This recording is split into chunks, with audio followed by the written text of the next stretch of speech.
سب سے پہلے تو السلام علیکم۔ وعلیکم السلام۔ جناب، پنجاب بار بار شہ سرخیوں میں آتا رہا ہے، خاص کر لاہور میں ہونے والے واقعات کی وجہ سے۔ پہلے ڈینگی آیا، اس کے بعد ابھی جیسے PIC والا معاملہ سامنے آیا۔ آگے آنے والے مستقبل میں اس طرح کا کوئی اور حادثہ پیش نہ آئے اور صحت بہتر بنائی جا سکے، اس کے لیے پنجاب گورنمنٹ اس وقت کیا پلاننگ کر رہی ہے؟ دیکھیں، سب سے پہلے تو جو آفات ہیں، بیماریاں ہیں، سیلاب، زلزلے، طوفان، یہ کوئی پوچھ کے آتے نہیں ہیں۔ یہ اللہ کی مرضی ہوتی ہے، کسی علاقے میں آتے ہیں اور پھر جب آتے ہیں تو ان کو مینیج کرنا اس سے بڑا چیلنج ہوتا ہے۔ تو پنجاب میں آپ جیسے جانتے ہیں ڈینگی کا بہت بڑا ایک وبا آئی، ایپیڈیمک تھی پوری، اور دنیا کی one of the largest epidemic تھی۔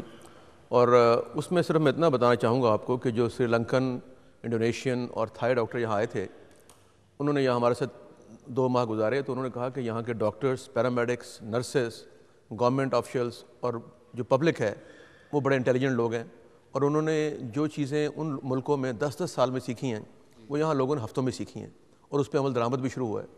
اور بقول سری لنکن ڈاکٹرز کے کہ یہ ساری جو ایفرٹس تھیں یہاں گورنمنٹ کی، پبلک کی، پارلیمنٹیرینز کی اور اسپیشلی چیف منسٹر کی، ان ایفرٹس سے کئی ہزار جانیں بچانی ممکن ہو گئی تھیں۔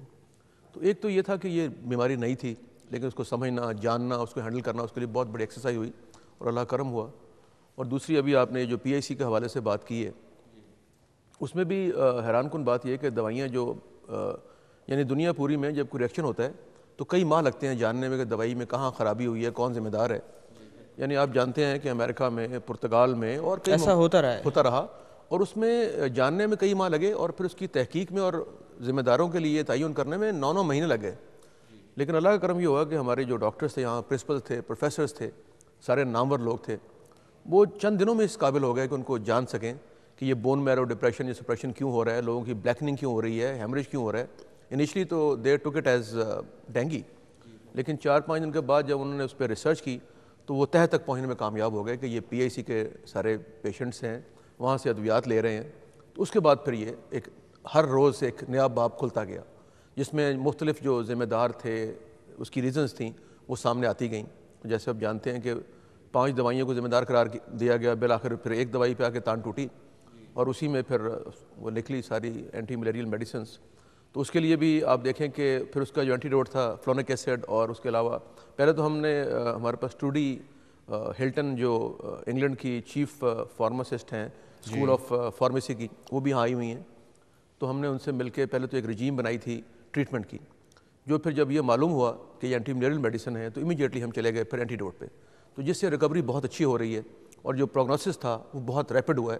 تو اب صرف 7% پیشنٹ ایسے ہیں out of the all patients جن میں پروگنوسس سلو ہے، باقیوں میں اللہ کے فضل سے بڑی ریپڈ امپرومنٹ ہو رہی ہے۔ اچھا ڈاکٹر صاحب، جیسے کہ بتایا گیا تھا کہ اس کے اندر میڈیسن کا ریئیکشن ہوا ہے وغیرہ وغیرہ، میڈیسن جب بھی امپورٹ کی جاتی ہے یا ایک صوبے سے دوسرے صوبے میں آتی ہے تو کوئی ایسا check and balance system establish کیا گیا ہے جس کے ذریعے یہ چیز ممکن بنائی جا سکے کہ جو میڈیسن آئی ہے وہ صحیح ہے بھی یا نہیں؟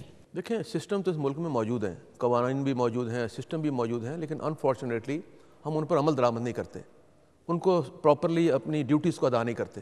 ابھی بھی یہ ہوا ہے کہ آپ دیکھیں یہ جو دوا ساز ادارہ تھا جس کی یہ دوائی ہے، وہ 86 میڈیسن بنا رہی ہیں، دنیا میں ایکسپورٹ کر رہے ہیں، پورے ملک میں ایکسپورٹ کر رہے ہیں۔ تو ایک بیچ جو یہاں آیا اس میں اتنی بھاری تعداد میں اینٹی ملیریل جو پیریمیتھامائن جو ہے وہ مل گئی۔ تو یہ اس میں کئی عنصر ہیں، غلطی کا عنصر ہو سکتا ہے، سازش کا عنصر ہو سکتا ہے، یا کوئی غیر ملکی سازش ہو سکتی ہے۔ تو ان سارے پہلوؤں پہ غور کرنا ضروری ہے۔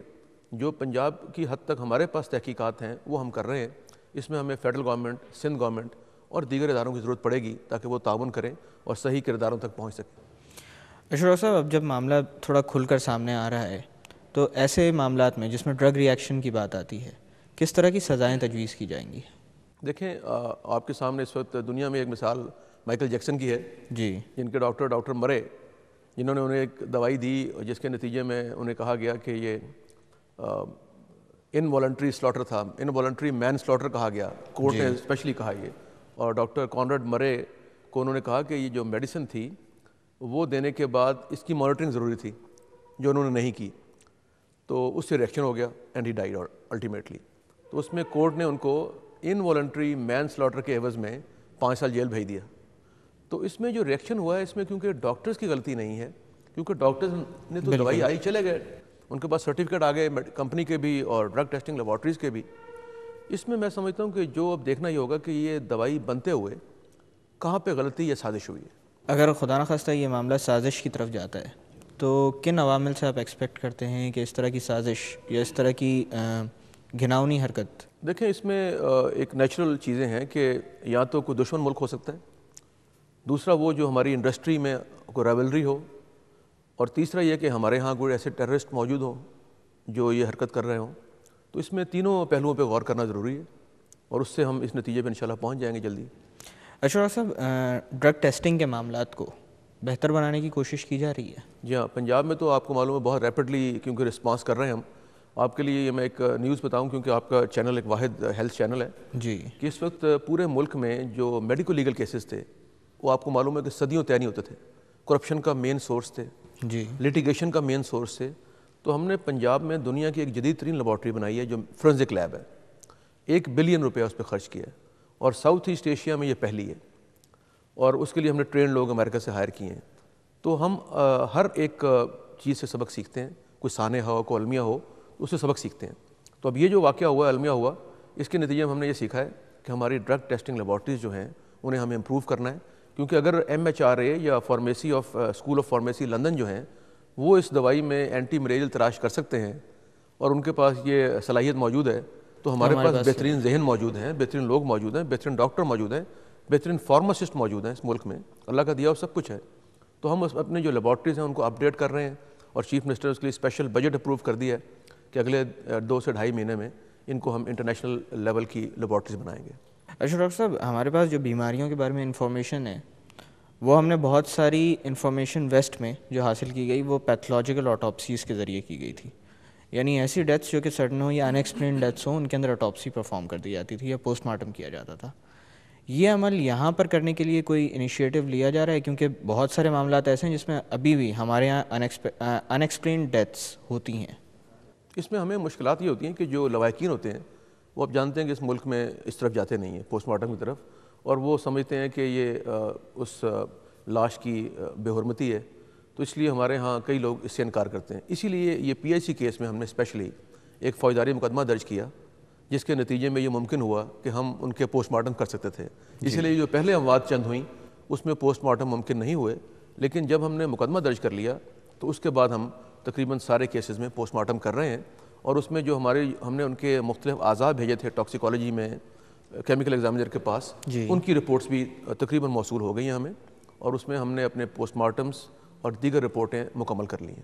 ڈاکٹر صاحب, جیسے کہ اس حادثے کے نتیجے میں 100 سے زائد لوگ اپنی جان سے ہاتھ دھو بیٹھے ہیں, ان کے متعلق میں جاننا چاہوں گا کہ ان کے عزیز و اقارب جن کے وہ کفیل تھے یا جو رہ گئے ہیں ان کو کوئی کمپنسیشن دی جا رہی ہے؟ جی ہاں, وہ تو یقیناً, کیونکہ ویسے دنیا پوری میں تو آپ جانتے ہیں کہ اگر ایسا واقعہ ہو ادویات ساز کمپنیاں اس میں ملوث ہوں تو وہ تاحیات اس مریض کو اور اس کے عزیز و اقربا کو کمپنسیشن یا فائن دیتی ہیں. لیکن ہمارے ہاں کیونکہ ایسا کوئی قانون موجود نہیں ہے اور عدلیہ میں جانے میں فیصلہ کرنے میں کچھ وقت درکار ہے, تو اس لیے پنجاب حکومت نے امیڈیٹلی جو لوگ اس واقعے میں جہاں بھگ ہوئے ہیں ان کے لیے 5 لاکھ روپیہ دیا ہے, جو کسی انسانی جان کی قیمت تو نہیں ہے, لیکن بہرحال کچھ ان کی مدد ہو سکتی ہے اس طرح. اور جو لوگ اس میں مبتلا ہوئے ہیں ان کے لیے 2 لاکھ روپیہ فی کس دے رہے ہیں, جس میں سے پہلے ہی دن 30 ہزار روپے کی پیمنٹس کر دی گئی تھیں, کیونکہ جو مریض یہاں آئے ہیں ان میں سے 99% بہت غریب لوگ ہیں. تو اس لیے یہ ضروری تھا کہ ان کے انیشیل جو وہاں پہ اسپتال میں رہنے کے ادویات اور کھانا اور ڈاکٹرز وغیرہ سب فری تھے, لیکن اس کے باوجود بھی جو ضرورتیں تھیں وہ پوری کرنے کے لیے انیشلی 30,000 روپیز دیے گئے ہیں, اور باقی بھی پیمنٹس ہیں 1,70,000 وہ بھی کی جا رہی ہیں. اشرف صاحب, اس پورے حادثے کے اندر نشانہ بنے غربا ہماری قوم کا ایک بہت بڑا حصہ ہے, ٹھیک ہے ڈاکٹر صاحب. میڈیسن سے, گورنمنٹ ہاسپٹل سے, جس پر پہلے بھی لوگوں کا ٹرسٹ اتنا اچھا نہیں تھا, اور اسی طرح سے ڈاکٹرز سے جو اعتبار عوام کا ٹوٹ چکا ہے, اس کو بحال کرنے کے لیے آپ کیا کہنا چاہیں گے؟ دیکھیں, پہلے تو ہمیں یہ دیکھنا ہے کہ یہ ادارے جہاں پہ یہ واقعات ہوئے ہیں وہ ادارے کیا تھے. دیکھیں, PIC ایک دنیا کا واحد ادارہ ہے جو تقریباً 6 لاکھ مریضوں کو ہر سال فری میڈیسن دے رہا تھا, اور 12 سال سے دے رہا ہے. جی. اور اس میں سے 50,000 ہمارے پاس رجسٹرڈ تھے, 5 سے 7 ہزار وہاں پہ دل کے آپریشن فری ہوتے ہیں, اور دیگر پروسیجرز جو بھی اینجیوپلاسٹی اینجیوگرافی. تو آپ یقین کیجئے کہ ہمارے ملک میں تو خیر سندھ اور آرمی کے اداروں سے ملا کر بھی یہ واحد ادارہ زیادہ کام سر انجام دے رہا تھا. لیکن ایک سانحہ ہوا, ایک مشکل پیش آئی, تو اس کے نتیجے میں یہ ہوتا ہے کہ سسٹمز آپ کے جو ہیں وہ بہتر ہو جاتے ہیں. جیسے ہم نے اب پرچیز کے جو پروسیجرز ہیں, کوالٹی کے پروسیجرز ہیں, اسٹورنگ کے پروسیجرز ہیں, ان سب میں امینڈمنٹس تیار کی ہیں, ماہرین کو آن بورڈ لیا ہے اور ایک فول پروف نظام بنانے کی کوشش کر رہے ہیں. ڈاکٹر صاحب اسی طرح سے ڈینگی کا جو معاملہ تھا پہلے, جو اس سے پہلے جو ہو چکا ہے, اس کے متعلق میں آپ سے پوچھنا چاہوں گا کہ ڈینگی بیماری ایک ایسی ہے جو کہ کچھ خاص موسموں میں سامنے آتی ہے کیونکہ مچھروں کی تعداد اس میں بڑھ جاتی ہے. لیکن یہاں پر بات کی جائے ڈینگی سے لڑنے کی, تو یہ ایک ایسا معاملہ ہے جو کہ 24/7 چلتا رہنا چاہیے. اس کو اگر روک دیا جائے تو وہ پھر دوبارہ سے اگلے سیزن میں شاید نوعیت اور زیادہ خراب ہو جائے گی. آگے دوبارہ اس طرح کی سچویشن نہ آئے, اس کے لیے کچھ کیا گیا ہے؟ دیکھیں, یہ جو آپ نے فرمایا یہ ریجن وائز اس کی داستان مختلف ہے, کیونکہ ہم نے اب تجربہ سیکھا ان ملکوں سے جو ٹراپیکل کنٹریز ہیں, تو ہم سب ٹراپیکل میں آتے ہیں. اور اسپیشلی جیسے لاہور کا موسم ہے جہاں پہ یہ ڈینگی سب سے زیادہ پھیلا تھا, اس میں ہمیں 4 موسم ملتے ہیں اور 2 موسم ایسے ہیں جو ڈینگی کے لیے بڑے موافق ہیں. اس کے مقابلے میں وہ علاقے جہاں بارشیں زیادہ ہوتی ہیں یا ہیومڈ ویدر ہیں وہاں پہ چانسز زیادہ ہوتے ہیں. تو اس لیے ہمیں ایک فائدہ یہ ہو چکا ہے کہ ہمیں 2 سیزن کا خطرہ ہے, اور ابھی جو اگلا خطرہ آنے والا ہے جو ہمارے ماہرین کہہ رہے ہیں, اس پہ آج بھی چیف منسٹر ایک بہت بڑی میٹنگ لے رہے ہیں نیچے. اس میں یہی دیکھا جا رہا ہے کہ یہ ہمارے جو اگلا سیزن آنے والا ہے اس کے لیے جو ہمارے 150 ماہرین گئے تھے تھائی لینڈ, سری لنکا اور انڈونیشیا, وہاں سے وہ ماسٹر ٹرینر بن کے آئے ہیں. ان کو ہم نے کیسے لانچ کرنا ہے مختلف اضلاع میں, جو ہمارے 36 اضلاع ہیں پنجاب کے, اس میں سے 5 بڑے شہر ہیں اور باقی اضلاع ہیں, اور تقریباً 105 کے قریب تحصیلیں ہیں. تو اس کے لیے ہم نے پورا پروگرام تشکیل دیا ہے کہ ہمارے جو ماسٹر ٹرینر ہیں وہ کیسے جائیں گے وہاں پہ. انیشلی جو لاروا سائڈنگ پروسیس ہے وہ ہم نے کس ڈیٹ سے سٹارٹ کرنا ہے, تو اس کے لیے ہمارے جو انٹیمالوجسٹ ہیں اور ڈاکٹرز وہ سر جوڑ کر بیٹھے ہوئے ہیں, اور انشاءاللہ ودن 2 days جب فائنل ہو جائے گا تو اس پہ عمل درآمد شروع ہو جائے گا. ڈاکٹر صاحب اس پورے معاملے میں سب سے زیادہ نقصان عوام کا ہوا ہے. عوام سے کوئی آپ بات کرنا چاہیں گے جس سے ان کا اعتبار دوبارہ سے بحال ہو سکے, یا کوئی پیغام آپ دینا چاہیں گے؟ دیکھیں, سب سے پہلے تو یہ کہ عوام کی پارٹیسپیشن کے بغیر دنیا نے ایک سبق ہمیں سکھایا ہے, یہ کہ ڈینگی جہاں گیا وہاں صدیوں رہا. کیونکہ جن ملکوں میں دریافت ہوا وہاں پہ 30 سال 60 سال پرانی داستان ہے اس کی, اور امریکہ میں شاید 300 سال پہلے کی بھی کوئی تاریخ ملتی ہے. تو جب تک عوام اور سوسائٹی, سول سوسائٹی اور یہ سب لوگ اوپینین لیڈرز میں شامل نہیں ہوتے تو کوئی مہم کامیاب نہیں ہو سکتی. اس لیے ہمیں عوام کو آن بورڈ کرنا ہے اور ریکویسٹ کرنی ہے کہ وہ اپنے اپنے گھروں کو, اس کے ارد گرد کو صاف رکھیں, اور وہاں پہ جو اس طرح کی چیزوں کی نشو و نما ہے اس پہ نظر رکھیں. اور اسی طرح سے PIC والے معاملے کے حوالے سے اس میں بھی یہ ہے کہ میں نے تو گزارش کی ہے کہ PIC ایک بہت بڑا ادارہ ہے جو بہت بڑی خدمات سر انجام دے رہا تھا. تو اس میں بھی ہم کوشش کر رہے ہیں کہ وہاں پہ, کیونکہ ہم 6 لاکھ مریضوں کو ادویات دے رہے ہیں ہر سال, تو وہاں فول پروف سسٹم بن سکے تاکہ ہر ایک انسان جو ہے اس کو ہم بچا سکیں. بہت بہت شکریہ ڈاکٹر سعید الہی کہ آج آپ نے اپنا قیمتی وقت ہمیں دیا اس موضوع پر بات کرنے کے لیے. بہت شکریہ جناب. ناظرین, اس طرح کا وقت جب کسی بھی قوم پر آتا ہے, جب معاملہ ہوتا ہے صحت کا, تو ایسے وقت میں سب سے زیادہ ذمہ داری انہی لوگوں کے کاندھے پر ہوتی ہے جو کہ حکومت کے اندر, گورنمنٹ کے اندر صحت کو ریپرزینٹ کر رہے ہوتے ہیں.